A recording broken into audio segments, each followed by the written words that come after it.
Well, they gotta stop gatekeeping. Hmm. You know what I mean? The more you gatekeep, I just feel like it just kind of it tarnish what could be done and opportunities that can be given to people that's actually really good. You know what I mean? Like I just feel like yes, we get it, the industry and how it's already molded and what the politics, but for real, like there's so many people that are amazing at what they do. Producers, artists, dancers, just the industry period. Like the more we gatekeep is like I feel like the more we kind of just collect pollution. Hey, Honesties. Welcome back to another episode of Honesty, the podcast with your host, Zena, aka Top Tier Z.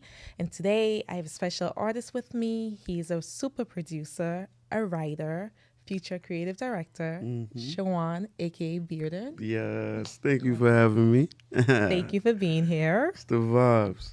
Mr. Harlem. Yes, absolutely. Oh, okay. Born and raised? I was born in Virginia. I was raised in Harlem. How old were you when you moved to I Harlem? was like 3. Oh, wow. Okay. Yeah. I guess you get to Yeah, that. I'm from Harlem for sure. Like, Okay. yeah. Well, let's get into my this or that segment. I ask you 5 questions. You give your response.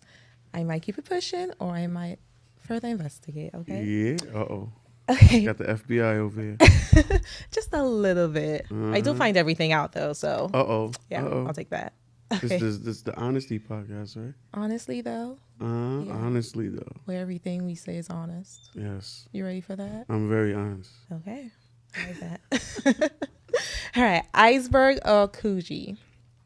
Ooh, Coogee. Ooh, why?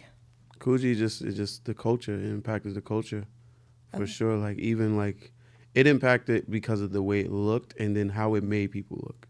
You know what I'm saying? Like when Biggie wore it was just like, oh nah, like he just made it. It was like it was already fire, and then he just made it more fire because of who he was.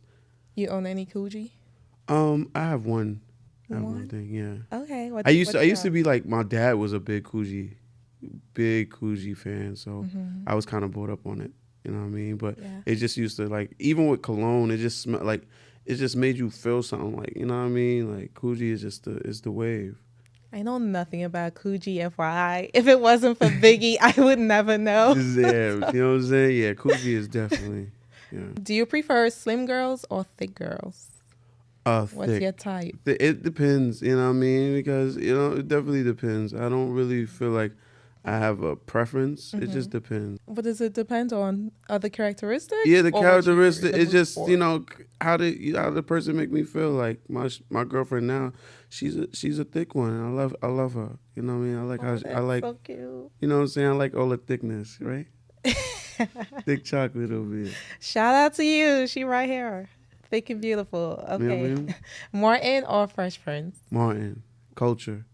Everything For is the a culture. Yeah, it's for the culture. You know what I mean? Like just how it just made you feel. Like Fresh Prince. I'm not gonna.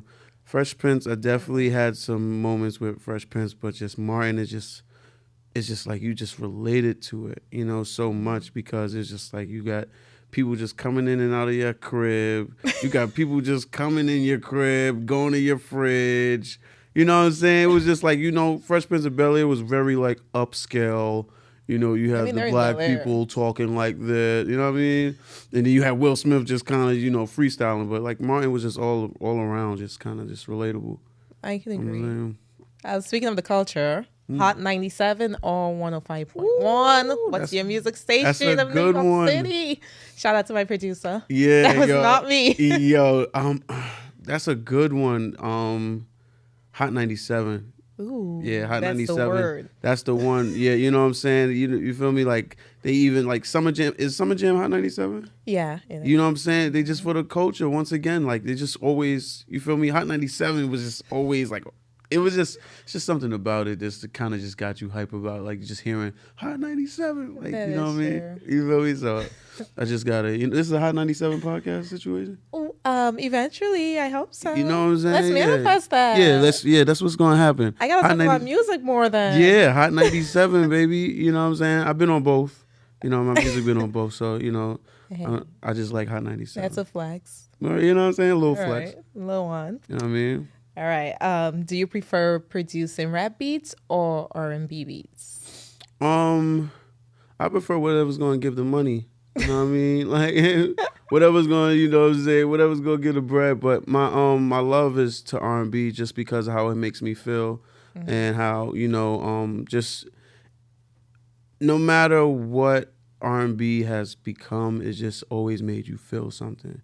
Yeah. You know what I mean? Hip hop, it kind of changed. Like hip hop back in the day made you feel something. Now hip hop just makes you want to get fly, you know, do other things. You know what I mean? Yeah, I don't want to. I don't want to get dark, but Yeah, like, you know. yeah. So, but R&B has always been true to its, you know, its genre. You know, so R&B, I'm gonna always be a R&B head. I love R&B. You feel what I'm saying? Talk that talk. You feel me? Yeah, just R&B just make you feel like, you know, either it makes you feel like you're in love, makes you feel like, yeah, it makes you, you know what I'm saying, make you want to make love, make you want to just get fly, just, you know what I'm saying? So it's a, you know, R&B is just still a feeling. Yeah, you know, but I do make, you know, rap beats, you know, that's what they call them out here.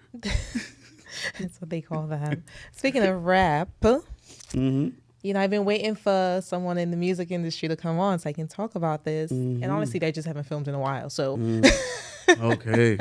I want to talk about the Drake, J. Cole, Kendrick Lamar rap beef. I mean, J. Cole took himself out. How do you feel about that? Yo, I love, you know what I'm saying? I think we also, like I stated earlier, the rap game has changed. Like, you know, so it's not in the era where people snatching chains, going to the person, knocking them out. You know what I mean? They're not getting as violent. It's way more artistry involved. So I think that's what really J. Cole was kind of catering to. Just saying, like, you know what? You feel me? I was bugging. You know what I'm saying? I was wilding out. So, you know, and you one of my favorite rappers, or you wanna Mine too. You know what I'm saying? Like, you wanted to go. So, you know, I gotta. And his soul, I think the honesty. This is honestly though, right? His honesty was just really like, you know, he was just being honest. Like, yo, that's not even my forte. I don't even know why I did that. You know, so it's different now. So I think I respect Cole for it. You know what I mean? But you gotta take accountability. You know what I'm saying? You gotta know when to do that. You know what I'm saying? He did that. J. Cole is like my number one. Like, if you know, you know. Like, so nah, Cole is fire. See, like, and he a producer too. Oh, he produced a lot of his beats. Oh yeah, and a lot of his songs. Initially, I was like, "Damn, like, why would you do that?" But then I understood. It's like, it's not sitting well on his conscience. And at the end of the day, he has to live with that. So if him apologizing and, you know, taking the route he took is what's gonna help him sleep at night and what sits with his soul and his spirit, then as a real fan, you gotta respect that, because some of y'all have no loyalty, and I'm like, yeah, really, that's a fact. And I think that's why J. Cole's fans are always like growing. You know what I'm saying? Because he's so honest, not only through his personality but through his music. Yeah, you know what I mean? Absolutely. You feel me? You heard the Drake? I did hear the Drake joint. You know, thoughts? Drake gonna be Drake, and I think that's what make Drake Drake. You know what I mean? So it's like he gonna say how he feel, and he gonna say it in a song. He gonna say it in a rap. You feel me? But Drake, you know, you gotta just. I do think, you know, a lot of people do pick on Drake because he's Drake. Yeah. You know what I mean? And that's just when you chosen. That's what happens. You feel me? So who got you on right now, Kendrick or Drake? I gotta say Drake, because he's, once again, culturally, like, he's just always catering to the culture. You feel what I'm saying? Like, and I think that's really what you know, and I'm not gonna say Kendrick doesn't do that. You know what I'm saying? Kendrick is like, he's kind of like, he'll come for a second, and then he'll just take a long break. You just won't hear from him. And then he'll just come out of nowhere, just like, hey, I got an album out. And it's like, okay, Kendrick's out. You know what I'm saying? He's like the... So that everyone likes to listen to it, he's right? like the Frank Ocean of rap. You know what I'm saying? Like, he just comes when he want to come, and you know what I'm saying? He pops in, pops out. Yeah. You know what I'm saying? So, you feel me? Yeah. Okay, I like your analysis. Tell me about your biggest project you've worked on so far. My biggest project I worked on so far, I gotta be honest, was Nico Brim.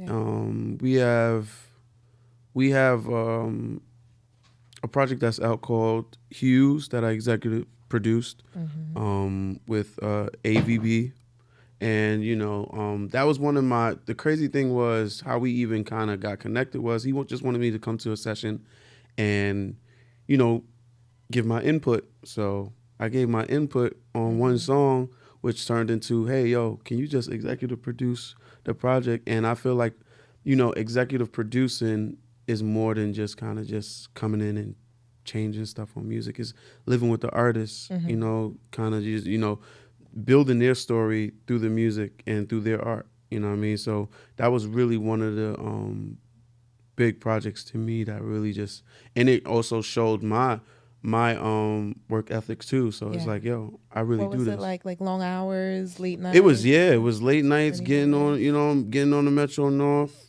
you know what I'm saying, going to New Rochelle. It's not like I'm going to the city. Yeah. So, you know what I mean? I had to go to it. Travel. Yeah, I had to travel for sure. So that's a different level of commitment. Yeah, and just, and it was just inspiration because every time I would go there, it's just like, yo, the other artist is as eager as I am. You know what I mean? So it was just like, yo, let's do it. Let's get it. And it was just, we kept creating magic. Was that like a pivotal moment? Yeah, it was. Yeah, it was because it was like, it's one of my first projects I, executive produced. So it was kind of like, yo, this. So you have full control, right? Executive producer. Yeah, well, yeah, to a certain extent because it's like it's still about the artist. So you gotta also include the artist. You gotta include everything. What's gonna make the artist visual? Like even the visual part of it. Like even when it's like videos being talked about, how's the music gonna support the video before the video's even made? So, like you gotta be smart to be executive producer. Flexing in. Yeah. Not trying to flex, but it's just you just have to be like, you know what I mean? Like, because there's a lot of moving parts. It's not just usually you're focused on one thing, right? Like you have a stylist, you have a producer, whatever else, creative director. Yep. But as the executive producer, you kind of are a little bit of everything. Yeah. And you have to know a little bit about all those other industries as well. Absolutely. So I do understand. You gotta know, like, it's so many things to executive producing. So it's like, that was a learning step for me because I'm just like, okay, cool. This is what it takes to do this. So then, I'm executive producing now Capella Gray's project.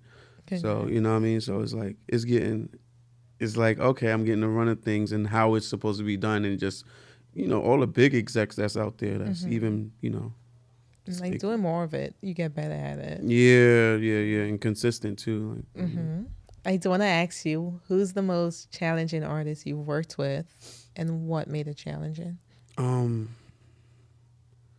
That's a good question. Thank you. Because I want to say the most challenging artist was Busta Rhymes. Okay. Wow. Busta Rhymes was challenging because it's a whole. We were working on a song and he took me to the club. We went to the club to hear the mix on the beat. And he was just like, yo, he called me Bbearded Love. He's like, Bbearded Love.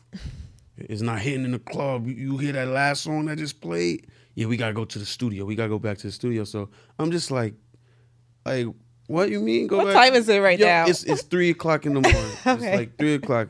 He like, yo, let's go back. He's like, first of all, I got to the studio around like 12. So we was already, it was the next day. Yeah. So we went to the club and he was just like, yo, it's not hitting. It's like, it's not it. Like, we got to go back to the drawing board. So after the club, we leave like around 4. We go back to the studio and we get it. It was just, that was a challenge because I'm just like, yo, I'm like, dang, I'm thinking in the studio, it sounds fire. But you got to also understand there's different atmospheres that your song is going to be played. It's going to be in stores. It's going to be in a car. So he was like, in the club, this was like, he wanted it to be a club. A banger. Yeah, a banger. So he was like, yo, let's go to the club to hear it at a club. And even mixing down that song was kind of just like I was learning from an OG that's been in the game for years. Can I ask you what song it is? It's called Run It Up. Run It Up? Yeah, it's off his recent album that he put out. Well, no, Blockbuster was the recent one he just put out. It was the one before that.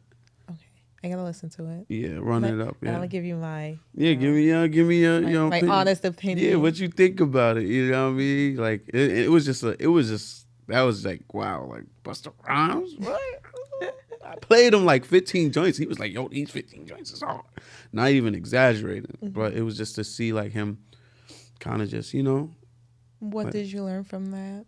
I learned how to like respect, like I've always had respect for OGs, but like learning how to work with an OG to the extent of him taking me around to listen to a song in different areas, and it's not just about it just being or sounding good in one area, because you have to know that the song is for masses. It's like for the masses, so they all have to hear it, and everybody's going to listen to it in different ways. People might listen to it off their phone. Some people may listen to it in a headphone. Like, you just got to know what it is, like, and for me, I learned like it's just not about, it's not one dimensional. Like music is, or the sonics and frequencies is not one dimensional. It's everywhere. Yeah, and it has to sound good everywhere. It got to sound good everywhere, because, you know what I mean? It doesn't matter at that point. That is true. What's next for you after producing? Well, I'm like right now, I'm trying to get into like, the food business. You know what I mean? I don't want to talk too much about it, but like, you know what I'm saying? Like I'm investing in the food truck business. So, that's really, I'm just always trying to, try new things. Like even when I was a musician, I was a professional musician at first. Like I worked with artists like as a professional drummer, and then I went on to being a producer, and it kind of just like, it kept me curious. Like, yo, what's next? Like, what's next? Yeah, what can I do? And sometimes like I didn't want to be a producer. I didn't know I wanted to be a producer. It was just like I was around it, and it just kind of just molded me into like, yo, you're around it, you're gonna be that. Like learn it, yeah. Yeah, so you know what I'm saying? So like I like fashion, like I'm around like ever since I was growing up, I grew up in the church, so I've always seen like different styles, different like, you know what I'm saying, different swag. You gotta put on the Sunday's best. Yeah, like, you know what I'm saying? Even your Sunday's best is like even going to the store, and I'm from Harlem, so culturally like Harlem is just very like, it's very fashionable, you know what I mean? No matter what you do, you see somebody just with sweats, swagging it, you know what I'm saying? So, Harlem is definitely a big influence on like a lot of like what I see and how I move and just fashion and just, you know what I mean? Yo, shout out to Godspeed, you know what I'm saying? They get me right all the time. You see what I'm going? I see the Vinny. Yeah, you know what I'm saying? Yeah, they get me right. Those are my peoples over there. But yeah. Tell me about growing up in the church and how that inspired being RNBOP. How do you say RNBOP? RNBOP. Yeah, yo. Okay. So it's like, so RNBOP is not only church has a sound. You know what I mean? Gospel has a feeling. You know what I mean? And growing up in church, it was always you either felt something or you heard something. You either heard somebody tearing it up.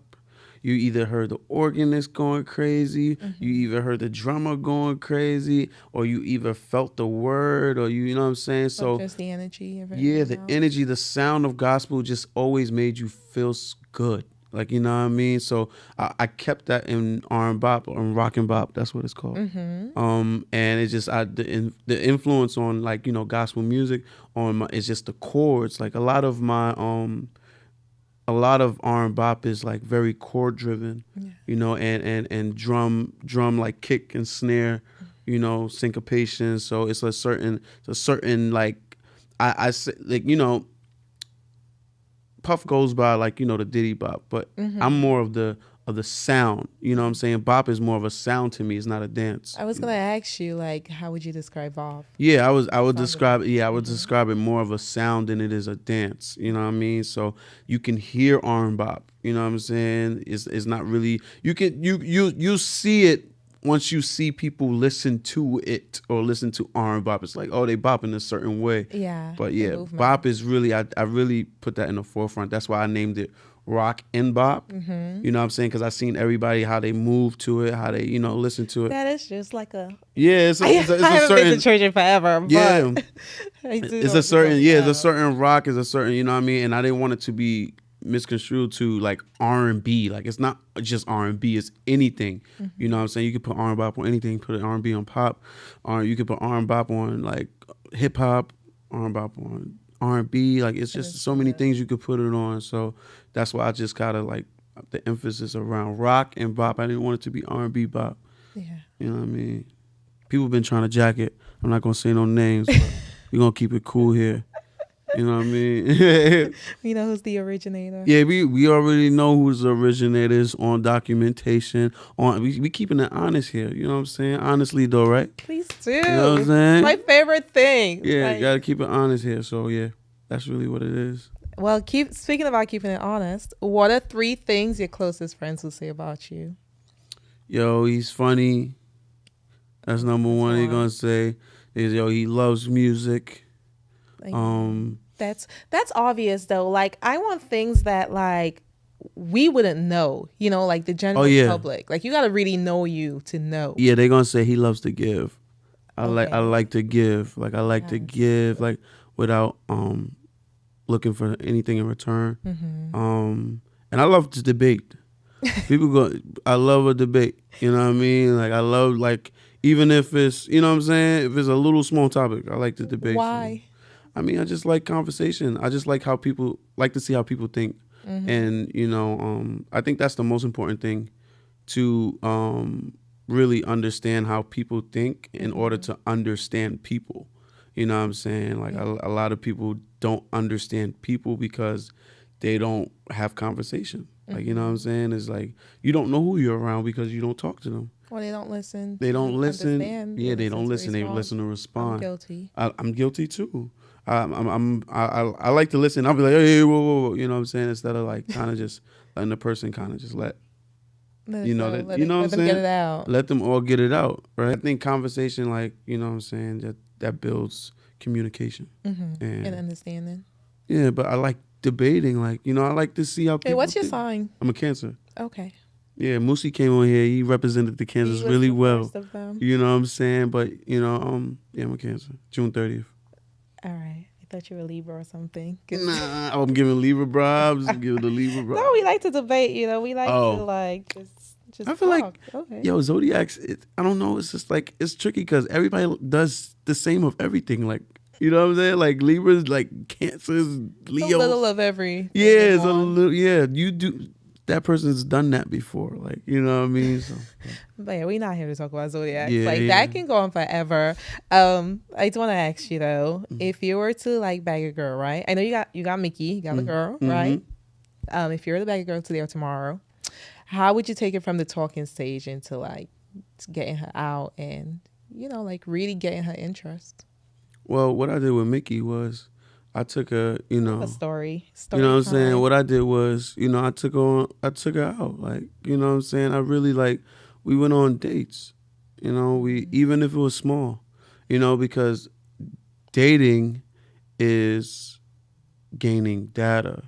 You know what I mean? So You're like collecting. you feel what I'm saying? Like, yo, yeah, those are jewels right there. You feel me? But you gaining data on somebody. So it's like I was gaining data as I was Can I ask you like how soon was the first date after you bagged her? um Cause some guys be scared. They be waiting like 2 weeks. I'd be like, damn. So nah, it was like about like I don't know, like 2 months. I'm over here complaining about 2 weeks. Yeah, it was before. No, it was. I don't.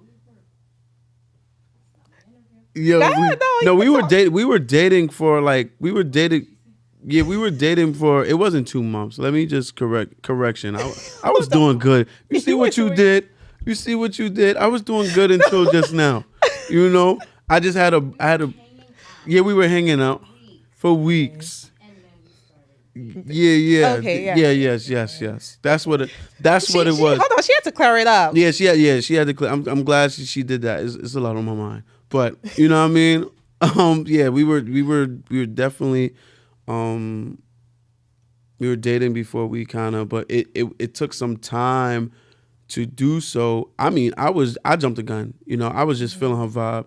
She was super cool. You know what I mean? She was hella vibey. So I'm just like, yo, like, you wanna be my girlfriend? She was like, you don't think it's too soon? You got offended when she said that or no? Nah. You know what I mean? Nah, I ain't get offended. I mean, she was just, you know, because sometimes it can be like, you know, with men, you know, we feel something, we can move on how we feel very quick. See, with women, they take their time, which Yeah. they Overanalyze. yeah, they got to see what's going. Hey, wait, what's happening? Let's see who are you really? The men just be like, yo, you know what I'm saying? What's happening? I've done that. You know what I mean? But I was just but like, okay, y'all do that. Some of y'all do that very easily and quickly, right? But how do you like keep their interest? How do you even get them interested and then keep that interest? you gotta be honest. Like that's how you keep their interest. Like what I mean? Why? Because a lot of women are not used to honest men. You think? Well, I just think that women they get tired quick. You know what I mean? Like they just they don't like they want.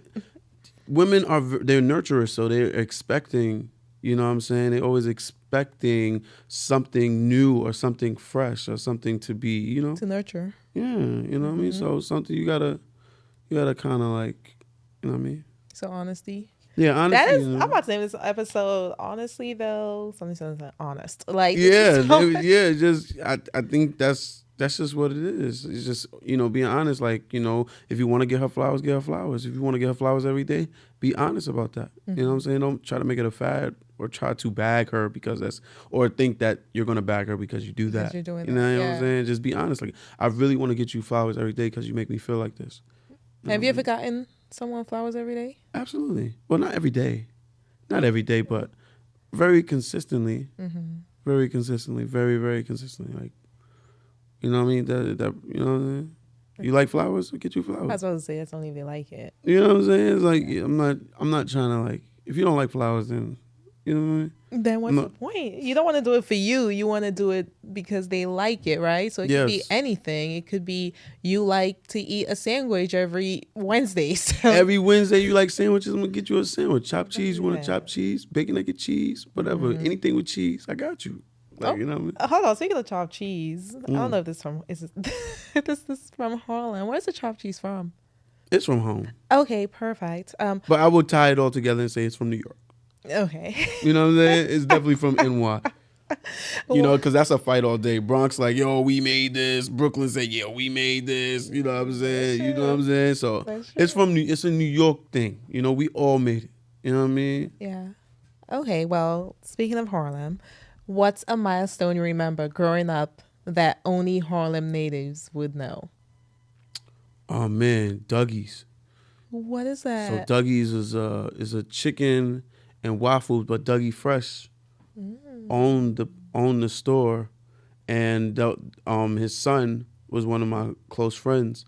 So when they opened up Dougie's, that used to be the spot where, because before Dougie's, it used to be this place called Pan Pan. Okay. Pan Pan used to be on 135th. I remember my dad used to come in with the blue bag every Saturday. He used to get himself. What cuisine is that? Asian?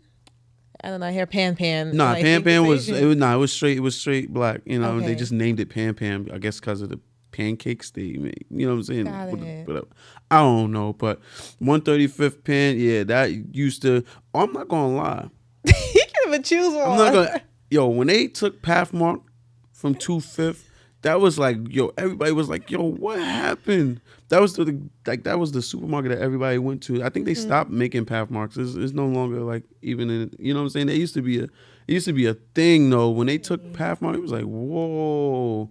We thought that was never leaving, but Dougie, yeah, that's. So you remember the opening of Dougie's, or just it as a store? Is what you're saying? Yeah, the store, like everybody. It's so many. It's like Harlem because it's always got something. You got like the Kingdom, like where people used to go, Millbank. People used to go to. You know what I'm saying? So it's so many. It's like the party era was crazy in Harlem. Like it's endless because Harlem is still always doing something. You know what I mean? So I don't really hear about Harlem much these days. Wow, that is crazy. No shade. Don't disrespect Harlem. There's always something happening in Harlem. You feel me? Like Harlem got a Whole Foods. Everywhere got a Whole Foods now, though. Like honestly, though, no, everywhere has a Whole Foods. Yo, I guess we late to the party. You know what I mean? Now they about to put a Sephora in home. You know what I'm saying? I guess we get everything late. You're a little late. Yeah, we a little late with it, but it's all good though. You know what I mean? Harlem is still Harlem.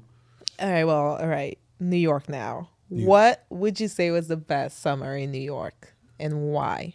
Yo, 2016 was so crazy. Summer 2016. What? It was so wild. From the music, yes. the vibes. Yo, it was just outside was outside. It was just like, it was a great time to be alive. I feel like that was like really the beginning of outside to how we, know it now. Absolutely. It was a great time to be outside. I'm not gonna lie. What's one moment from that summer you remember vividly? Dang, that's a good question too. I just remember being outside. Like it was just the music. Doing? I what was it, 2016? What were you wearing? Like paint the picture. Oh, what was I wearing? Oh, True Religions. It was True Religions that was going crazy. Then the Maury's, Pradas. Like Harlem had its own, summertime. Like it was just, you had the Rockin' Republics. Yeah. You know what I mean? You had the what else you had? The nudie jeans. Like we was what? 7 jeans jacket. What? Come on. It was what? Yes, boot cut. We was wearing a boot cut with the, you know what I mean? With the sneaker. It was vibes, like, you know what I mean? Definitely True Religion. True Religion was crazy. And music, what were you listening to? 2016. Definitely Chris Brown. Really? What? Chris Brown was not Drake Controller? Yeah. A Boogie was definitely Drake. Rise. Yeah, but I feel like this is honest. Like I'm just being honest. Like Chris Brown, you know what I mean? Right, 2016. Okay. Don't get me wrong. Like I fuck with Chris Brown. I love like almost every album he drops. Yeah, Fame is my favorite album. You know? Fame is my favorite from Chris Brown. I don't have one. This is my problem. I don't have favorite albums. I just have a lot of favorite songs. Yeah. I feel that. Like every song is my song, and it's like, girl, how many do you have? Yeah, it's possible. You know what I mean? That's you know what I mean? That makes sense. I want to ask you, what was it like growing up in Harlem as a teen, especially like moving from Virginia? Like, did you go back? Did you still have family there? Yeah, I still have family in Virginia. I never really went back to like live, but growing up in Harlem, I remember we had the craziest blackout. It was just like, it was so crazy. Yeah, wasn't that like summer of 2002 or something? Nah, that was like That was before. I want to say 20. No, it was like 2003. Yes. Okay, 2003. Yeah, it was like around that. Like it was everywhere. Yeah, but growing up though, like I was living in a brownstone across the street from where I'm living now. Wow. But that was crazy though, because it's like I just moved across the street. Like I never left your block. Really? Yeah, my block. So it was like growing up as a teen there and growing from a preteen to an actual teenager. Of course, it was just like, oh nah, like something about this block. You know what I'm saying? Something about, you feel me? So yeah, growing up as a teenager, just always like kind of just, and as a musician too, like. My home church was literally like 4 blocks away from my house. So I would be there, and we had a Richmond Center. What is that? So it's like a recreation center. Okay. You know what I mean? So we would go there, play basketball, and then they would have like skate nights. Like they would change the floor into like everybody come. They had skates. Oh, that's mad dope. So you gotta you have to know how to skate. Yeah, I love skating. Like I love skating. Like my mom was a fire skater. She had her own skates. You know what I mean? She don't skate no more, but. Talk to me about the movie Judy Justice that you produced. Oh yeah. So this is my second movie that I scored, called The Lost Holiday. That experience was really dope. It's the same director, Jesse Smollett. He did the first movie. He actually was just like, "Have you ever scored a movie before?" And I was just like, "Nah." And he was like, "Would you want to do it?" I was like, "Absolutely." What exactly is scoring a movie? So scoring a movie is basically just putting the audio, picture. Okay. So audio, the sound behind the motion picture. Just to condense it so it doesn't get too complicated. But, all the sound, like scoring is, I can give an example. Like you see, like, I guess cars going by. You usually hear, like, you know what I'm saying? Or even music that's coming behind, whatever it is. You know what I'm saying? So like scoring is basically just kind of just pinpointing where certain things should be in the motion picture. Got it. You know what I mean? Okay. So that's your second time doing that. Yeah, my second time with starring Vivica A. Fox on the second joint. But yeah, it's my second time. It was definitely a dope experience kind of doing that. Like just actually understanding the process behind that. Like movies take so long. Like before it's even before you're even able to say like, yo, I did this or it's out. Like, you know, it's not like a song like you did it in a month and it's coming out the next month. You know what I mean? It's really a process because there's so many process that it has to go through. Yeah. You know, sound design, like that is so many things. That blocking, like it's so many things. Like, you know what I mean? Well, yeah.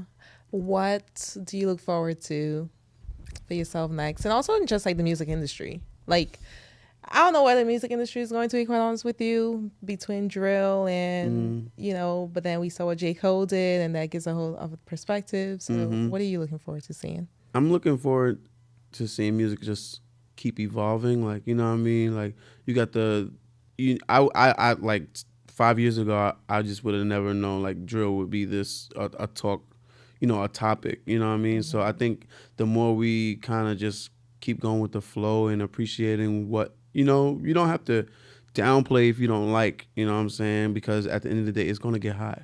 You know what I mean? It's Somebody likes it. Somebody now is the whole wave of the sexy drill vibe, like, you know what I mean? You know, RNBOP. Like, I just people just gonna, you know, get with the vibes, and it takes time. I feel like, you know, the honesty with music is so honest. It's to the point where it's either good or bad. Yeah. You know what I mean? So it was no in between. Yeah, there's no in between. So the more I'm looking forward for music to really keep growing and evolving, and, you know, people keep doing their thing. You know what I mean? I do want to open up a music school.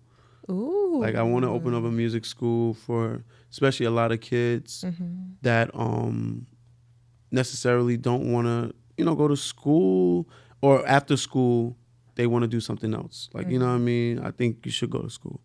But, you know, after school, like recreational. Yeah, yeah, but I don't want to make it charitable. Like, I don't want it to be like, you know, the kids in the projects I want it to be like something like where kids really want to do this, like music. That there's so many talented people across the world, but just in communities like Harlem or the Bronx or wherever. Like, you know, I want to create a franchise where wherever the school is, you know, just kids are just learning, and just, you know, there's artists being birthed, there's executives being birthed, there's, like, you know what I mean, musicians being birthed, because I'm a musician first, so I would really want to cater to a lot of people that want to do music, because I grew up, it was a non-profit organization called the Boys Club of New York, and they really took me in.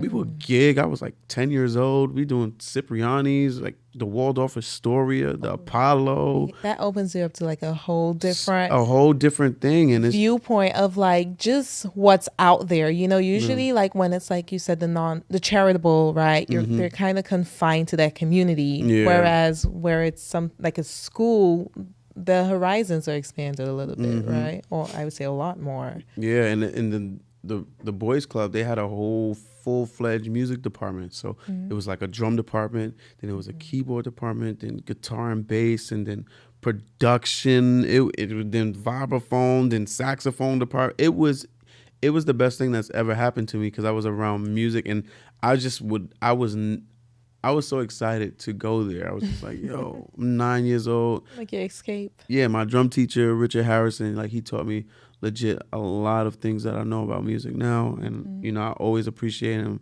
You know, he'd be seeing me now. He'd be like, yo, man, like, you famous now, like, all of this stuff. And I just be like, yo, I know a lot of what I know because of you. Like, you know what I mean? So I'm just like, you know, like, I appreciate him, you know, but I want to do that for, you know, a bunch of kids and people that's coming, even grown-ups. I don't even want it to be like limited. Yeah.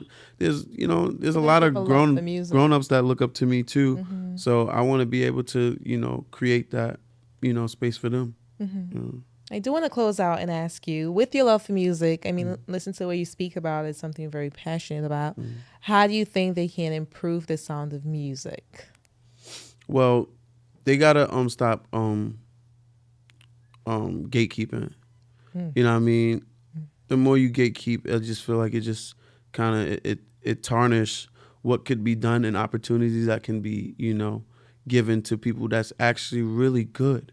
You know what I mean? Like, I just feel like, yes, we get it, the industry and how it's already molded and what, you know, the politics. But, you know, for real, like, there's so many people that are amazing at what they do, you know, producers, artists, dancers, just the industry period. Like, the more we gatekeep is like, I feel like the more we kind of just collect pollution. Because they're not sharing resources? Yeah. Is what you feel like? I feel like not even resources, just like Or information? Like information, or just letting other people in, like that are doing just as much as you doing, but just not on the same scale as you. Got it. You know what I mean? Like, I know a lot of dope rappers that's just not as heard of. You know what I mean? I know a lot of dope producers that's just not as heard of. You know what I mean? So, you know, the more, you feel me? I understand the politics. I get it. But, you know, the more we, you know, let other, you know what I'm saying? Let other people into the vibe. Like, and I think that's what's going to make music keep growing. Like, music's going to grow regardless. You know what I mean? But kind of just, you know. But I feel like gatekeeping is like to some extent a sense of insecurity, because you're a little uncomfortable with someone else coming in or having the same thing you have, or even having access to the things you have, and that might be because you're not so confident in your artistry, you know, or even just a person. It could be like, oh, where's this restaurant? No, I'm not telling you. Yeah. How is this affecting you by not telling me? Yeah. Like, they don't want to see a lot of people there. Like, and that's that. I mean, hey, I've done it before. I've done it before. No, I'm not telling you where this is at, but is to a certain point. Degree. I have, you know, degree I have to give. Like, I have to let you know. I have to share information. Like, you know what I'm saying? It's you said your friends would describe you as a giver. Yes, yeah, so. you feel me? Like, you know, I gotta, you feel me? And I just think if, you know, some of the gatekeepers would just give a little more, like, you know, and people, you know, what's the worst that can happen? It's literally nothing. Yeah, what's the worst that can happen? All right, closing out for real. What have you been listening to? What's been on repeat for you? This is an old segment I had before, and I'm bringing it back. Okay. And you're my first guest I'm doing it with. So put us on to some music. B2 is me and this artist named Brayla. And I've been constantly listening to our music. Like, we have a new single that's coming out called Love Again. You want to play some of it? Oh, play some of it. Yeah, I think remember your phone fell? Yeah, it did. Excuse me, yeah, man. Get the phone and play Love Again. Yeah, play Love. But I have we put out a first single called Do Over. Okay. But I'll play, should I do the Do Over part or should I do the Love Again? Do what you've been listening to the most. Oh, okay. Let's see, I'm forcing you to choose. On And where can we listen to it? all Platforms? all platforms, all DSPs. Yeah, I'm gonna do Do Over because that's the most thing that's. Let's hear it. Brayla B2. Yeah, See what y'all B2, do. B squared. There, B so squared. yeah, her name is Brayla. I'm Bbearded, so that's where the B2 came from. We love each other. It's so funny how you may never fully know who you're loving, 'cause it's something about the truth that keeps us from being honest in our consciousness. So baby, please, can we just start over again? Yeah, 'cause I don't wanna lose you. Can we just start over again? Over again. Oh, baby. Talk about feeling something. Oh, okay. Feel like I'm in my feelings. Yeah, you know what I'm Listen to saying? this. Like, you feel me? Like, that's just. It really makes you feel, right? Yeah, it's R&B, but that's also, like, you know, like I said, it's what, The ball. you know, the church influence with the chords and stuff. You know, very chord church gospel oriented, but it's still R&B, you know. But yeah, check Brayla out. She's one of the greatest singers of all times right now. Yeah, her They voice. call me and Brayla like the new Brandy Darkchild. Ooh. You know what I mean? So yeah, so you know, that's not me saying that. That's what people say. That's what they You know what said. I'm saying? And I agree with them. I just agree. He said, I second that. Yeah, I second that. Like for sure. Like, you know, with Brandy, you always heard the vocals and her ability to actually just outsing the actual track, and then just Rodney Jerkins with the music to support and accompany her. It was just unheard of. Like, you know what I The mean? duo. Yes. Okay. Well, let the people know where they can find you. Okay. Thank you so much for coming on. You know, let them Thank know. you for having me. I appreciate that. You know what I mean? Sharing your platform with real people. But you can find me on Instagram at Bbearded _. Same thing, Bearded Music on Twitter. You can find me Bearded on Spotify. I got a playlist called RNBOP Era. You know what I'm saying? All the songs that I produce with some of your favorite artists. It's Definitely. so funny because the first song that came on when I started listening to it was gospel. Really? It was a gospel song, yeah. And I was Samaje. like- Yeah, Samaje. Yeah. Yeah. I was like, oh wow, like I don't listen to gospel, Mhm. you know what I mean? But Mhm. like it definitely drew me in. Yeah. It made me like curious to know like why, you know, but then you grew up in the church. Yep, and then grew up you- in the church. yeah. I can't like, you know, and plus, you know, my ability to make music, period, I will never like just not do other genres. Like, you know what I'm saying? I think God has given me a gift to produce anything, like, you know what I'm saying? Country, whatever it's going to be. Yeah. But yeah. Okay. Were you done telling them where they can? Sorry, I Yeah, that's basically it. You know, you type in my name on, I'm Googleable. You know what I'm saying? So just type in Bearded. You know what I'm saying? There's a bunch of things that are going to come up. Word. Right. Well, thank you for joining me. Yes, You know, thank this you. this took some time. You know, Mhm. but It we're took some here. time. We're Yeah. here. Yeah. And I look forward to hearing more of your music and seeing what's next for you. Yes. Stay tuned. You know what I'm saying? Yes. Honesty, follow him. Check out his music. Check out the artists he has worked with. And I shall see you all next week. Bye.